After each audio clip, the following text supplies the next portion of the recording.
सूरदास पद संख्या 9। ऊधव जाहु तुम्हें हम जाने, ऊधव जाहु तुम्हें हम जाने, श्याम तुम्हें हिया नाही पठाए, तुम हो बीच भुलाने।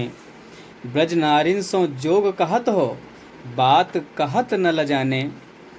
बड़े लोग न विवेक तुम्हारे, ऐसे भय अयाने। हम सो कही लई हम सुनिके, जिय गुण लेहु सयाने। कह अबला कह दिशा दिगंबर, मस्ट करो पहचाने। साच कहो तुम सो अपनी सो, बूझति बात निदाने। सूर श्याम जब तुम्हें पठाए, तब नए कहूँ मुस्क्याने। संदर्भ प्रस्तुत पद्यांश हमारी पाठ्य पुस्तक हिंदी के काव्य खंड में संकलित पद शीर्षक से अवतरित है। इसके रचयिता अपनी अंधी आँखों से भगवान श्री कृष्ण के बाल सौंदर्य का अति सूक्ष्म चित्रण करने वाले प्रातः स्मरणीय महात्मा सूरदास जी हैं। प्रसंग प्रस्तुत पद में गोपियों ने तर्कपूर्ण पद्धति के माध्यम से उद्धव को परास्त किया है और उनके साथ हास परिहास भी किया है। देखिए किस तरीके से हास परिहास करती हैं, व्याख्या देखिएगा, एक एक शब्द ध्यान से पढ़िएगा कि उद्धव जाओ तुम्हें हम जाने। उद्धव, हे उद्धव जाओ, अरे जाओ, तुम्हें हम जाने, तुम्हें हम पहचान गए। जिस समय उद्धव निर्गुण ब्रह्म का संदेश लेकर गोपियों के पास जाते हैं और यह कहते हैं कि यह संदेश स्वयं भगवान कृष्ण ने भेजा है। उन्होंने कहा है कि गोपियों से ऐसा कहना जा करके। गोपियों को इस बात पर विश्वास नहीं होता है, वह तुरंत उद्धव की बात को समझ जाती हैं, परख लेती हैं और किस तरीके से उन्हें उनके साथ हास परिहास करते हैं। देखिए कि उद्धव जाओ तुम्हें हम जाने, हे उद्धव अब जाओ, तुम जहाँ जा रहे थे आप अपने रास्ते को जाओ, हम तुम्हें पहचान गए, सही तरीके से समझ गए हैं तुम्हें। श्याम तुम्हें यहाँ नहीं पठाए, भगवान कृष्ण ने तुम्हें यहाँ नहीं भेजा है, तुम हो बीच भुलाने। जा तुम कहीं और रहे थे, लेकिन रास्ते में बीच में रास्ता भटक करके तुम इधर चले आए हो, इसलिए शायद तुम्हें हम लोगों के विषय में जानकारी नहीं है। अरे ब्रज नारिन सो जो कहत हो, बात कहत न ल जाने। हम ब्रज की बालिकाओं से, हम ब्रज की महिलाओं से तुम योग की बातें करते हो, जो युगों युगों से भगवान कृष्ण के प्रेम में पगी हुई हैं। हमें योग सिखाओगे, तुम्हें अपनी बात कहते हुए लज्जा नहीं आई? बड़े लोग न विवेक तुम्हारे, ऐसे भय अयाने। गोपियाँ कहती हैं कि देखने में तो तुम बड़े चतुर लगते हो, लेकिन इतने अज्ञानी हो गए हो कि विवेक भूल बैठे।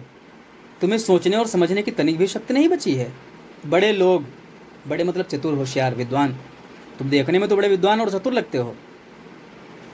ऐसे भय अयाने, इतने अज्ञानी हो गए हो कि न विवेक तुम्हारे, तुम्हारा विवेक ही गायब हो गया, विवेक ही नहीं रहा तुम में, सोचने समझने की शक्ति भी नहीं रही कि किससे क्या कहना चाहिए क्या नहीं कहना चाहिए। लिखते समय ध्यान रखिएगा, अभी तो मैं व्याख्या बता रहा हूँ आपको। लिखते समय थोड़ा ऐसे शब्द लिखे जाते हैं, इस तरीके से वाक्य बनाए जाते हैं कि एक प्रवाह रहे, उसमें फ्लुएंसी बनी रहे। तो यहाँ पर लिखते समय ध्यान रखिएगा कि हे उद्धव, देखने में तो तुम बड़े चतुर मालूम होते हो, लेकिन तुम इतने अज्ञानी हो गए हो कि अपना विवेक भी भूल बैठे। कम से कम इस बात का ध्यान तो तुम्हें रखना ही चाहिए था कि किससे हमें किस प्रकार की बातें करनी चाहिए। हमसो कही लई हम सुनिके, हमसे आपने कही, हमने सुन ली। अब किसी और के सामने ऐसा कहकर अपना उपहास मत करवाइएगा। जिय गुण लेव सयाने, हे चतुर व्यक्ति, तुम अपने मन में इस बात को भली भांति समझ लो, जान लो कि कहाँ अबला कहाँ दिशा दिगंबर, कहाँ हम स्त्रियां और कहाँ उस निर्गुण निराकार ब्रह्म की स्थिति। कहाँ अबला, कहाँ हम स्त्रियां हैं जो हमेशा से चंचल रही हैं, जिनका मन ही स्थिर नहीं रहा कभी, जो चंचल मानी जाती हैं। कहाँ दिशा दिगंबर, कहाँ अनंत ध्यान का भंडार, अनंत ध्यान से, निरंतर ध्यान से प्राप्त होने वाला वह निर्गुण ब्रह्म।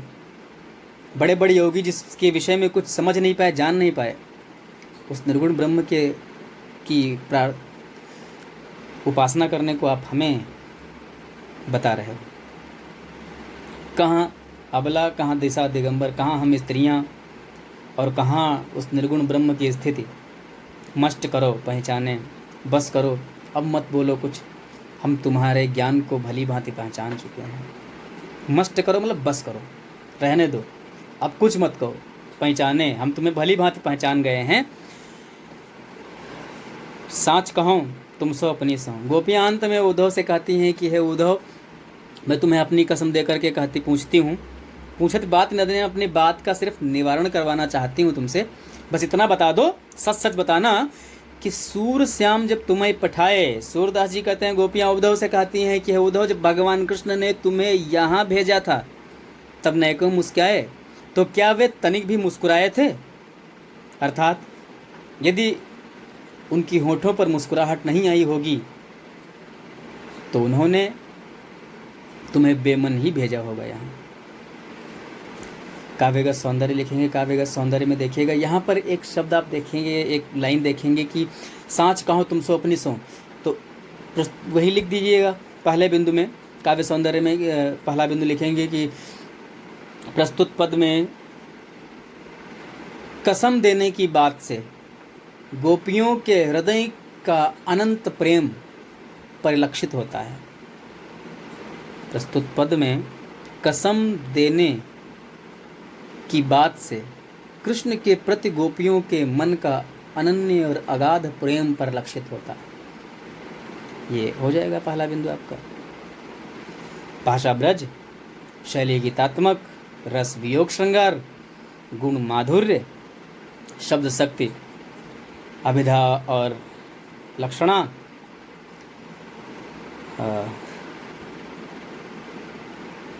अलंकार अनुप्रास लिख लीजिए, छंद ज्ञेय पद हो जाएगा।